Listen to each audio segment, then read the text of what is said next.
Hi, I'm Noel Kingsbury, and with my colleague Annie Guilfoyle, we run Garden Masterclass, which we started 5 years ago to do educational workshops for garden and landscape people in the British Isles. Hello, and I'm Annie Guilfoyle. We still do live events, in-person events all over the British Isles and also into Europe, in fact. But since COVID happened globally, we now have an online program and we do webinars as well. So we are now a global garden community. All our information-packed webinars are recorded and they're available from our website. They're pay to view, but members get a discount. And this is a recording of our weekly public service broadcast that we like to call our Thursday Garden Chat. It goes out at 6 o'clock on a Thursday live, and that's 6 o'clock UK time. We talk to people from all over the world, designers, gardeners, horticulturalists, nursery people, botanists.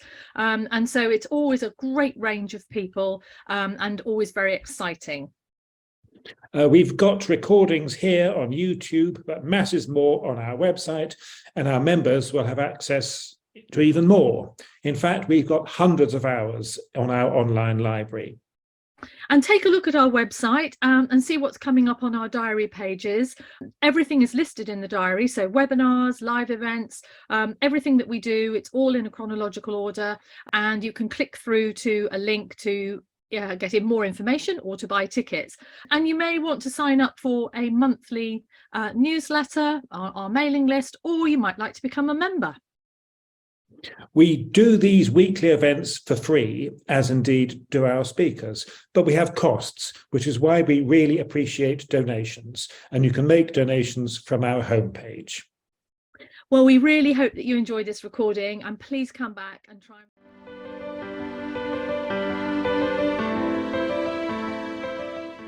So I'm sitting here in the garden in central Portugal on a rather kind of blowy, mild day, the kind of weather I always associate with Cornwall, and therefore seems particularly appropriate to be talking about camellias.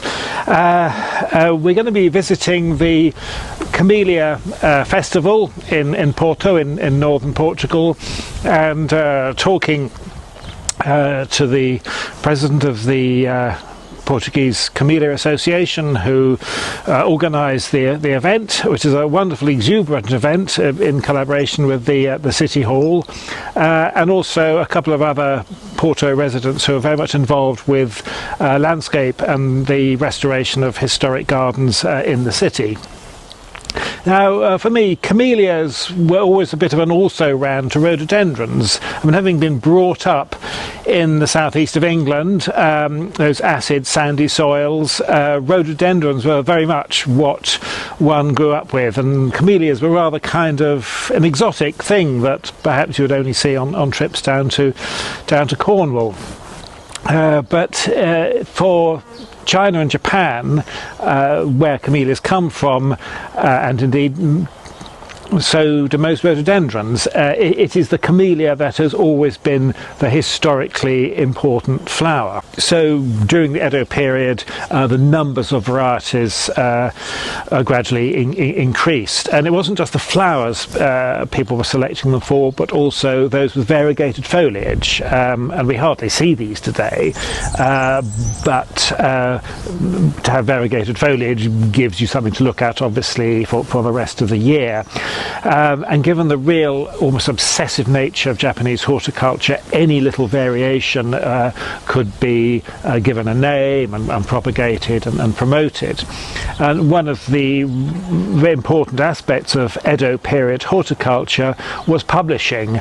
This was one of the great eras of garden and plant book production. And books on camellias illustrating exhaustively all the different variations were certainly amongst the very considerable output at this time. But certainly by the end of the Edo, when we're talking then early 19th century, there were at least 700 varieties known, many of which had blotched or flecked petals, and of course all the variegated varieties. Now it's important to, and we'll come to this later, that the centre of cultivation tended to be further south. Kyushu, the southern island, has a particularly warm climate, verging almost on the subtropical, and camellias did here particularly well. And of course it was Kyushu that was the first point of contact between the first Europeans who came to Japan, who were the Portuguese. And following that Portuguese arrival, Christianity spread throughout Kyushu, but with the beginning of the Edo period, the expulsion of the Portuguese, and the various problems that in fact had been created by the importation of both Catholicism and Western armaments, the shogunate decided to very brutally suppress Christianity, and the camellia in fact became a symbol of this very persecuted Christian minority, and I believe continues to be a Christian symbol in Japan today.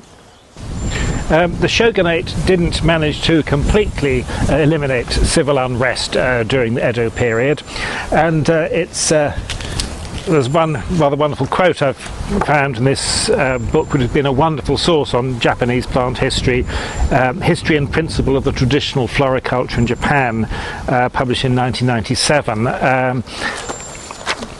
who say that the ups and downs of camellia cultivation were also affected by the number of times of riots. When the peasants revolted frequently, people's interest in the camellia cultivation subsided. Although we think the Portuguese almost certainly would have introduced some camellias, they were not particularly focused on plant hunting.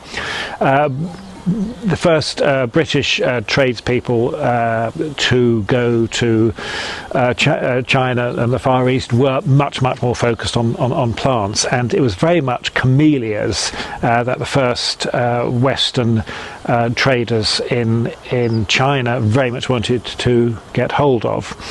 And although the Chinese didn't ban Western arrivals, foreign traders had to stay within very limited areas within certain ports. And so their contact with plants and gardens and Chinese culture was really limited, and there are various stories about these traders who had been offered quite considerable sums of money by patrons back in Britain to get hold of camellias, using all sorts of means of sort of bribery and seduction and all the rest of it to try to get hold of camellia plants that could then be sent back. So the first camellia arrivals in the 18th and 19th century were treated very much as greenhouse plants. It wasn't really believed that they would survive outside. And so they were grown in glass houses. And during the first half of the 19th century, they became very popular throughout Europe. And it's interesting to speculate on why something that was grown in a greenhouse became quite so popular. And as I mentioned, camellias in many ways are quite easy plants. They have relatively superficial root systems, so they do very well in pots. They can be transplanted easily. They can certainly be propagated from cuttings pretty easily. So it wasn't too difficult to build up considerable quantities of plants that could be sold as young flowering plants to be grown at least by wealthier people in early conservatories or well-lit rooms at home. And they were also produced for cut flower production, particularly for buttonholes, for which they were very popular. And you could fit an awful lot of camellias into a relatively small space, and they don't need that much heating. They weren't like the tropical orchids that took off really later on in the 19th century. And so France, Belgium, Germany, and interestingly also Russia, despite the climate, greenhouses that produced camellias both as pot plants and as a source of cut flowers were very popular during this period. And they became something of a symbol for aristocratic decadence. the flower symbolised luxury, as illustrated by the French novel The Lady of the Camellias by Alexandre Dumas. And that from the late 19th century onwards, rather a decline. In fact, as people realised that these could be grown outside, at least in Western Europe, and another phase of growing the plant began. So the late 19th century saw a great shift as camellias became perhaps less popular as hothouse plants or cut flowers in the West. In Japan, after the Meiji Restoration, that key moment in Japanese history, which I think was 1868, the country began to embrace everything Western, and camellias and a great deal of many of those other traditional plants of Japanese floriculture went into decline. But what happened was that the camellia then began to appear in gardens in climatically suitable places in the West. Always very much initially associated with grand gardens, with wealthier people, the old aristocracy and the nouveau riche, who wanted to show off their very good taste and their arrival in society by growing these flowers, which needed a fair bit of space.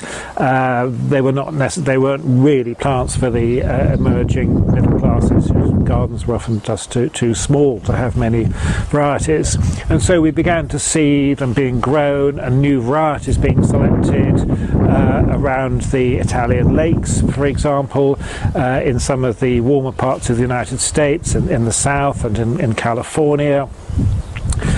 In parts of France, the city of Nantes in the west of France really took off as a centre for camellia cultivation, and in the southwest of Britain, in Cornwall in particular.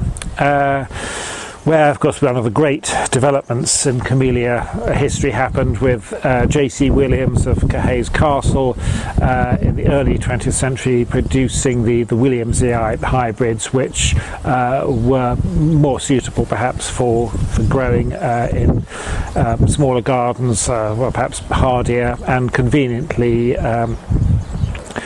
dropped their flowers after flowering. It has to be said, one of the drawbacks of many japonica camellias is that dead flowers stay rather too long on the plant, as we can perhaps begin to see from this one behind me here. And of course there's then the task of, when they do drop off, of going around and picking out great buckets full of kind of rotting flowers and putting them on the compost heap. Anyway, New Zealand, North Island, New Zealand, again has become a real centre for camellia cultivation. And also, of course, northern Portugal. So although there is no documentary evidence that it was the Portuguese who first introduced the camellia, certainly what appear to be camellias appear in wooden or carved ornamentation produced in the Portuguese colony of Goa in India. And given the climate of much of Portugal is actually very suitable for camellias, it's relatively mild, acidic soils, and certainly in the north some summer rainfall. Although as here we don't get summer rainfall here, but nevertheless it's still just within that boundary of being able to grow very large camellias and very old ones. So Porto, from the late 19th century onwards, became a real centre for camellia cultivation, and very much an expanding city during that late 19th, early 20th century period. A lot of new industry, a lot of new upper middle class money being spent on gardens, and so the Camellia Festival in Portugal, more correctly the Camellia Exhibition, has become an event which is very inventive and very much overflows simply gardening into much wider fields of artistic activity. I think the first one we went to is probably in 2019, when it was held, somewhat unbelievably, in an underground railway station, the São Bento station. So part of Porto's brand identity now is the city of camellias. And the first shots here show the show last year in the Bourse, the old stock exchange, and then the São Bento underground station. And then the other images show just how important this is as a cultural event, not just about horticulture, but opportunity to promote the arts. And this year's programme includes a saxophone quartet, a street performance duo, Persil Noir, who were strolling around for much of the time, a puppet theatre, there's an origami workshop for children, various other musical events, and of course, it being Porto, there's also a wine tasting. This year, for the first time, the event was held in a public park, Park São Roque, which is a property that was obtained by the City Council from one of the old port families in 1979. The house is now an art centre and the garden has been restored. The garden was originally laid out in the early 20th century by Jacinto de Matos, who was a very prolific designer of gardens throughout the country for the Portuguese elite, and his style was very romantic. Typically grottos with cement stalactites and a belvedere looking actually very Chinese to my mind. So all this elaborate pretend rock work with plants growing out of it or clambering over it. And quite a nice use of elevation, and also quite unusually there's a maze in this garden as well. And on this particular Saturday, it was a very sunny Saturday, and the whole place was being explored enthusiastically by a very large number of people.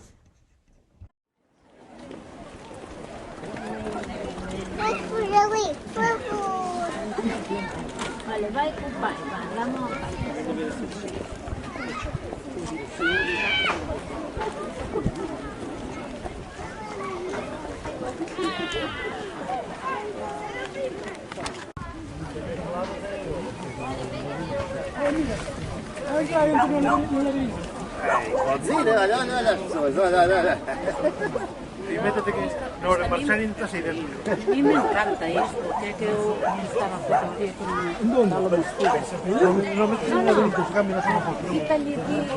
después como viste, a mí me encanta esto.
to introduce Eduardo Paz, who is the president of the Associação Camélias de Portugal.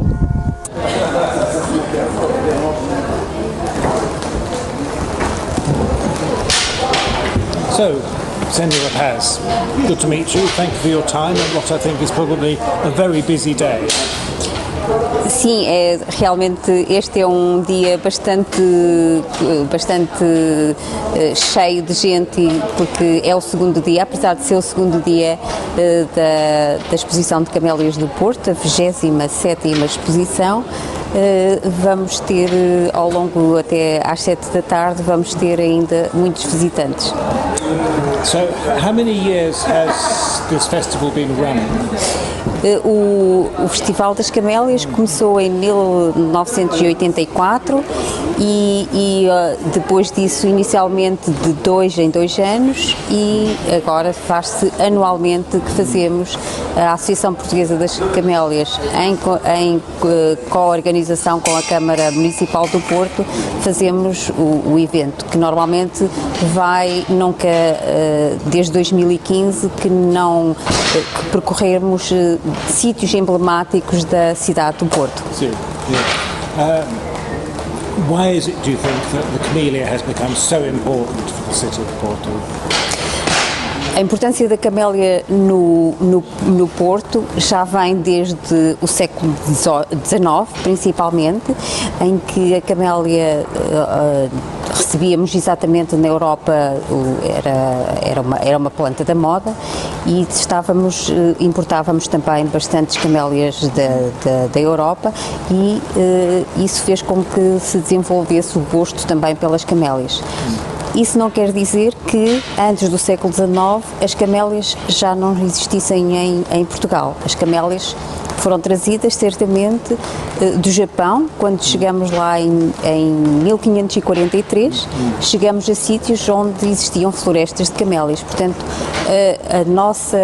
o nosso contacto com camélias, apesar de ainda não termos descoberto nenhum testemunho escrito, nós sabemos que as camélias chegaram a Portugal, quanto mais não fosse pelo chá, e também como em ornamentação em diferentes formas artísticas. And of course they are important as landscape plants within the city. How popular are they with amateur gardens, private gardens? Hoje em dia, desde o final do século XIX, no princípio do século XIX era apenas as famílias mais ricas que tinham camélias e que mandavam vir camélias do estrangeiro e que depois também em Portugal, mas no final do século XIX a camélia começa a ser muito popular e a estar presente nos jardins privados, não só das famílias mais aristocráticas e com mais dinheiro, mas de uma forma geral em toda a cidade e no norte de Portugal. And I believe some years ago you did a master's degree in England in garden history. Yes, I did a master in York. Yes. In 1898. Yes. And it was a very good time because everything I learned about conservation about gardens, I learned there. So it was a very good time. It was a very good course. Yes, it was very high status. Yes, it was a very good, and also my masters with David Jack and Peter Goodchild. Yes. I learned a lot with them, and I visited also a lot of gardens, and I could understand the levels of knowledge you have in England about conservation of historic gardens. And has that been able to help you in your work in garden conservation here? Oh yes, everything. From that time, I'm seeing gardens in a different way, and because my interest in gardens was about the exotic collections. Yes. So nowadays I have very different views about conservation of gardens, the different stages and the importance, at least in Portugal, because we have a lot of this kind of heritage is very rich in Portugal, so we need a very special treatment. Yes, documentation, tourism. Yes, everything. Yes. Okay, perhaps we'll just end with what is your favourite camellia? Oh, my favorite camellia is a camellia of Portuguese origin, and it was created by the hand of 19th century, and is camellia is a japonica, and is Augusto Leal Gouveia Pinto. Augusto Leal Gouveia Pinto. Yes, and I think is a very nice. The color is a kind of purple and with a white margin, so is wonderful. And I think it was in some time ago. It was in that list of 100 plants selected by the Royal Royal Horticultural Society, and Gouveia Pinto is one of the flowers selected by them. Okay, great. Okay, well, thank you very much. Thank you, Noel. Thank you very much as well. It was a pleasure. Okay. And now it's time to talk to Paulo Farinha Marques, who is the Professor of Landscape at the University of Porto, a friend and colleague who knows so much about Portugal's history and landscape. So, Paulo, welcome. So, first of all, who are you? Well, I know who you are. I know you know where I am.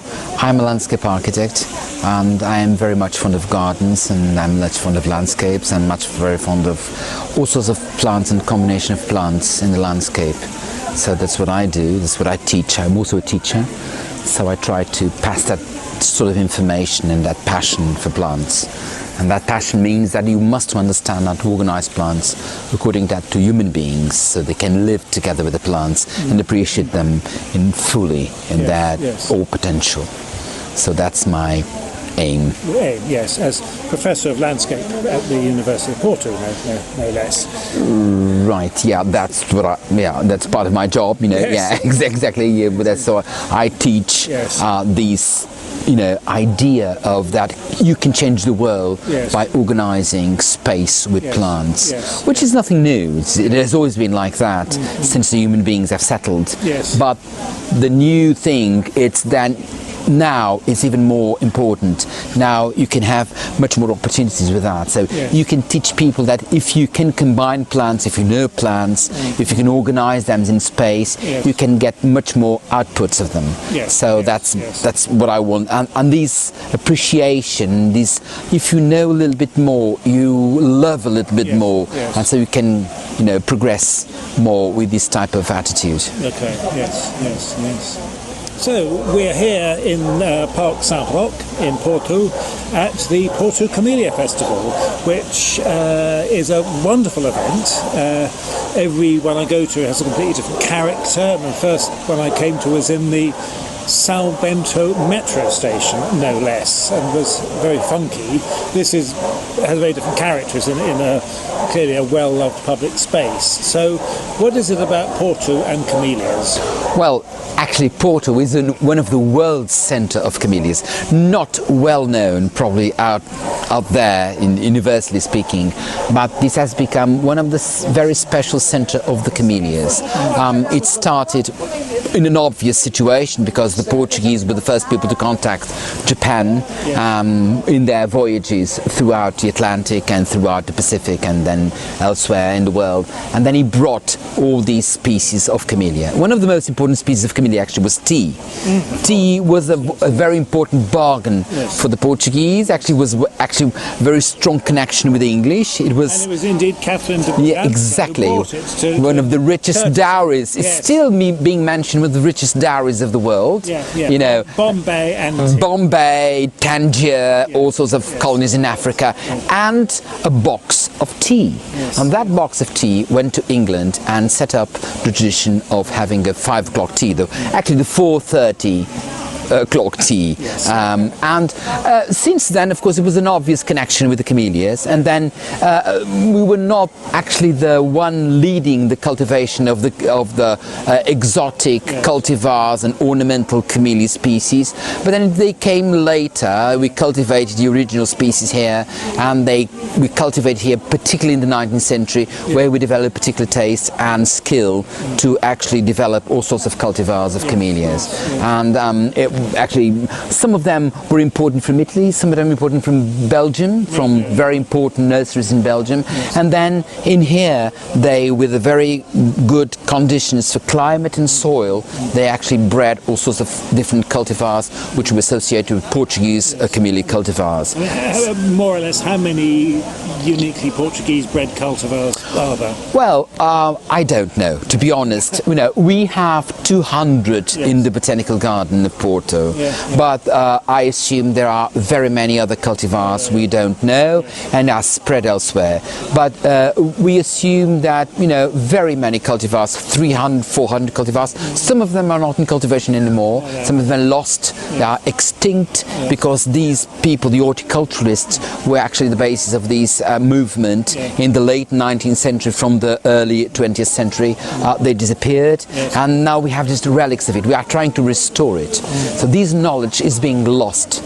So we are, you know, paying a lot of attention in restoring this knowledge. We have very, very few people now dedicated to it. A lot of people elsewhere in the country are dedicated to it, but they lost somehow the knowledge or the names or the attitude of having a more sophisticated, systematic attitude towards the cultivation of camellias. Although we are now, you know, in this place which is very knowledgeable now, this Quinta de São Roque, which is a very remarkable place by these new people taking care of it, and these people have been brought this sort of private-public sort of connection and being brought this space, which was a private garden, into the public domain. So this is very remarkable, and you know, It belonged to one of the big port families. It is, yes. 1970s, I believe. Yeah, it was held by these families since the late 19th century, early 20th century, and then it became a state property, and now it's this combination of private entrepreneurs and the Council of Porto, which is a very, very successful situation, which enabled the restoration of the gardens, enabled the restoration of this idea of the camellia cultivation and creation of the camellia gardens. So it's rather important. Yes. And it's interesting to see in Porto how much camellias are used as you know, an urban small tree shrub, and given what we know about how they are particularly good at air purification, they are, and because they grow quite slowly, so they accommodate to spaces in a very efficient way. They don't take a lot of space, so they can grow everywhere. So you can accommodate camellias everywhere. And I still remember Porto. By the time when you would go along Porto streets and you would see camellias coming out of the walls of private gardens, and so it was very interesting. Now that scenery is disappearing quite quickly, but the good idea is that camellias are still a very good opportunity to create a green mass, a green, you know, presence of shrubs and small trees in the constant, a very dense urban environment, and again with a very important ornamental output, which are the flowering, because this idea of having flowers in winter, something quite new in Europe with a temperate climate. So this idea of we have plants that can flower in winter, can blossom in winter, which is very new, very relevant in the 16th century and still is today. Now, so the camellias are an important event in Porto. Then Porto spread the idea to Sintra, where the liberal royal family went back, and because the liberal royal family in the 19th century is very much sponsored by these bourgeois of Porto, and also they came back and came and collected these camellia cultivars and took them to Sintra, where they have in the southern area of the country this collection of camellia. The camellia rely on acid soil, Atlantic climate, lots of rainfall, and very sort of humus-rich soil. So Portugal can give them. yeah. But with climate change, obviously, there's going to be changes, and the Sasanqua camellias, which are winter flowering, more sun tolerant, more heat tolerant. Is there a particular interest in growing them? Well, they are very interesting because Sasanqua camellias, they are more loose. They are not so formal, so heavy. The problem with Japonica, with Camellia japonica, it has somehow they are a bit heavy sometimes. They are not so fashionable according to the idea of the certain looseness and the combination of plants. While the Sasanquas are more loose, more open, more delicate. They allow the sun to go through them in a more efficient way because they have smaller leaves. And there are even more other cultivars of camellias. We have a very important cultivator of camellias, António Assunção, in Guimarães, and he's brilliant in producing these species and these cultivars of camellias with very fine leaves and small flowers, all of them very fragrant, and so there is a big opportunity for them in this composition. Not this traditional one, heavy ones with big flowers, but also with tiny flowers, fragrant, very fine textured leaf bushes, which are much more relevant in the more contemporary compositions of plants. What I should also have mentioned about Paolo actually was that he got his doctorate at the University of Sheffield, so therefore he's a great pal of ours. His wife, Teresa Portela Marques, is a landscape historian of note. She also teaches, and she's been involved with some very important garden restoration projects, particularly Sachalvis in Porto, which is a big property on the western side of the city that also has a 19th century romantic garden, but more interestingly, a 1930s garden around rather splendid Art Deco mansion, which is now a major art gallery and museum. And interestingly, a couple of years ago, we had Barbara Siegel doing her Desert Island Gardens, and she mentioned Sachalvis as being one of the favourites she would choose. So here we're going to talk to Teresa Portela Marques. Make more intimate conversation. Yes. So, Teresa, you are involved in the restoration of historic landscapes? Yeah, normally, yes. That's one of my favorite subjects. Yes. We're in a garden which, to me, has many of the classic features of a particular, probably early 20th century style, with these grottos, this use of concrete to make these kind of rustic adornments. There's that combination of the grotto and the belvedere, which I've seen in quite a few gardens of. Am I right? Early 20th century? Yes. Actually, this garden is from the 1990s. From that period until mid 1920s. But this part was the first one to be built together with the house on the 10th of 1910s. So what sort of people were making these gardens? Well, actually, we know the landscape designer of this place. There are many gardens in Portugal that we don't know really who were the landscape architects, but in this case we know it's a man called Jacinto de Matos. He's a guy, he was born in mid-19th century and he lived quite a lot until his late 80s.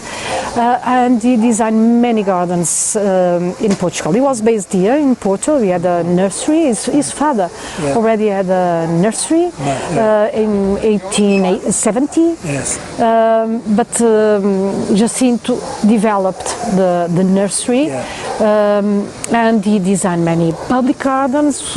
I know that at least he designed 50 public gardens everywhere in the country, and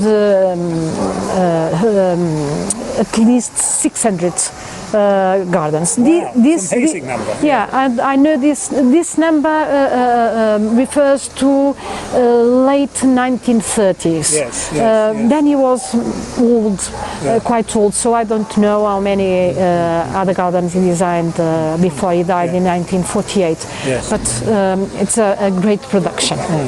Yes. It's a great production. So what is the origin of having this idea of the grotto and the belvedere? I mean, it all looks very, we would say very kind of romantic. It is romantic, actually, all this, you just seem to follow two main ideas, and you can find the two styles in the same garden, or not. You can find in one type in one garden, another type in another. In this case, you find two types. So you have the romantic, and we find this in the grotto, as you were saying, in the belvedere, in that pergola, the way he covered, for example, that small building with those pots, kind of pots to fill with plants. So it's the romantic, even the path, this organic design path. No straight lines. No straight lines at all. So in a way, it's a complete rejection of the classical. Absolutely. No axes, etc. No symmetry, no geometry. But on the other side, it introduced also the classical, the classical or the vernacular. You see, related to the Portuguese, so-called Portuguese garden. You see, it's something that comes from arts and crafts movement that you initiated, and you're looking at your cottage gardens, and we also looked at our old gardens, whatever they want. They also a French influence, perhaps? No, I don't think so. I think they come apart from Forestier.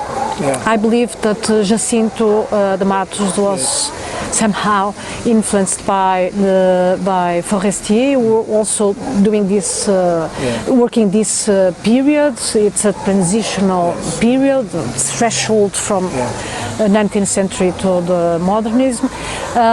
But I don't think the influence comes much more from him. And although they had a very strong relationship as horticulturists with France, but particularly with Ghent, with the Belgium, and particularly with Ghent. Very strong connection. Very strong. That was a huge centre for horticulture and production of new varieties. I mean, greatly, and Belgium as a sort of horticultural superpower in the 19th century, hugely underestimated, I think. But now that I've been studying these people, these horticulturists of Porto, and Porto was a main centre of horticulture, ornamental and other types of horticulture, I see that those relationships were very strong. Westcafelt, Van Hout, all Linden, all these people with very big and important nurseries. And Ghent is an amazing place. We still see many, we can see many parts of old nurseries, some chimneys and pieces here and there of greenhouses. So it was very important. But I think the relationship was stronger as far as production of plants and the commercial part of their work.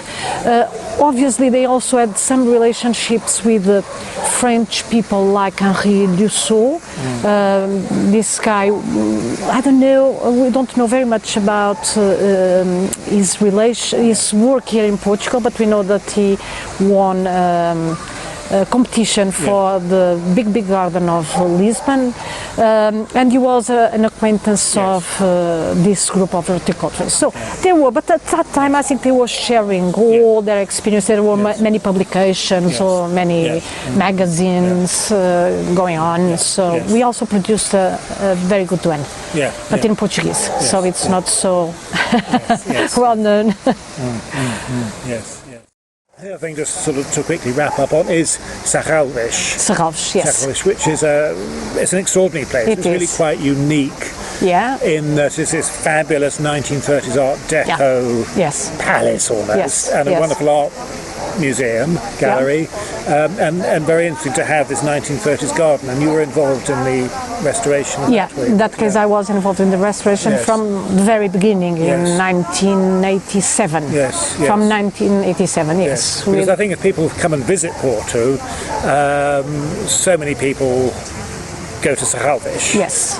So it's it would be interesting to know what, because that was, as I understand it, was originally again something of a late 19th century romantic garden. Yeah, it's been.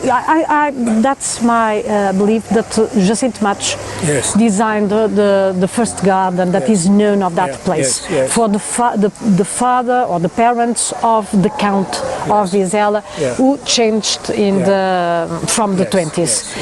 And I believe because there we could see exactly the same style and also those classical elements like balustrades and the pots in the classic manner. So I believe, although there are no historical information about Jacinto there, but the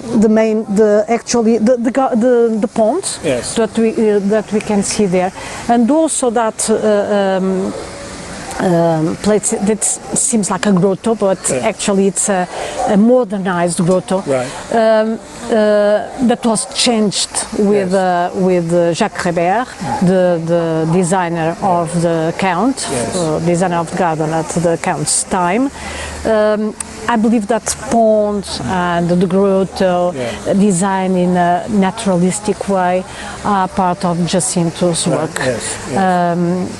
The other part, what we know now, it's as you said, a beautiful Art Deco garden with some arts and crafts scenes also.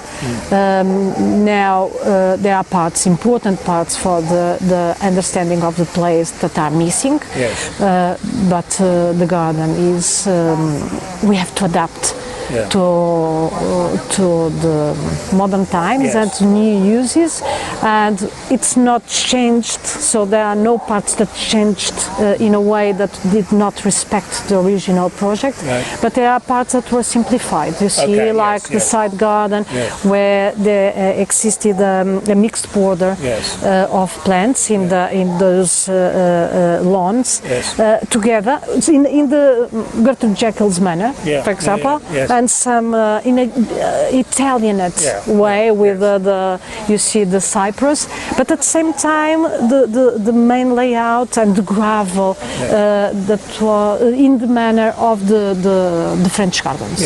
You see, so it's a very eclectic garden, but that part in particular, but very interesting. So it's a special place everywhere, not just in Porto or not just in Portugal, because it's a Art Deco garden, a big garden. The main layout, the general layout is in the French way, the Baroque with the two main axes, etc. But then there are those rooms outside, like the sundial garden, the rose garden, the tennis garden, etc. Actually, they are celebrating. Serralves is celebrating the 100th anniversary. Oh, really? This year? This year. Oh. Oh, wow. So. Plenty of celebrations, I suppose. We'll see. Great. Okay, thank you. Welcome.